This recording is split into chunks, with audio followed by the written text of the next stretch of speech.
মেসিকে কি আর বিশ্বকাপে দেখা যাবে? ইনজুরি নিয়ে বড় শঙ্কা। লিওনেল মেসির সময়টা ভালো যাচ্ছে না।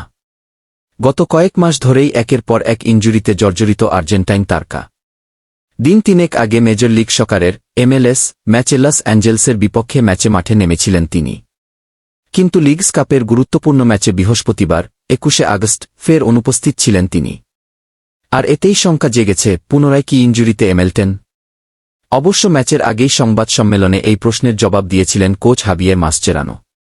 সেখানে তিনি ধোঁয়াশা রাখলেও মেসি যে ফিট নন সেটা স্পষ্ট হওয়া গেছে টাইগার্সের বিপক্ষে ম্যাচেই। মূলত ইনজুরি কাটিয়ে লস অ্যাঞ্জেলসের বিপক্ষে খেললেও পুরোপুরি ফিট ছিলেন না মেসি। ৪৫ মিনিটের খেলা শেষে তার মধ্যে অস্বস্তি দেখা যায়। এমনকি মাঠের মধ্যে পায়ের মাংসপেশি চেপে ধরতেও দেখা যায় তাকে।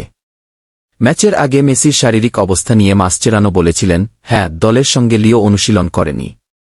সে আলাদা করেছে। লস অ্যাঞ্জেলসের বিপক্ষে ৪৫ মিনিট খেলার পর সে অস্বস্তি অনুভব করছিল। আমরা তাকে পর্যবেক্ষণ করব। কিন্তু সে ছিটকে যায়নি। কিন্তু এখন বলতে পারছি না সে খেলবে কি খেলবে না। সে কেমন অনুভব করছে তার উপর অনেক কিছুই নির্ভর করছে।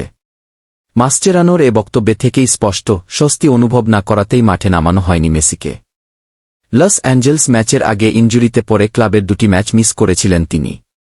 তার আগে ইনজুরির কারণে চলতি বছরই জাতীয় দল ও ক্লাবের আরও 4টি মিস করেছিলেন।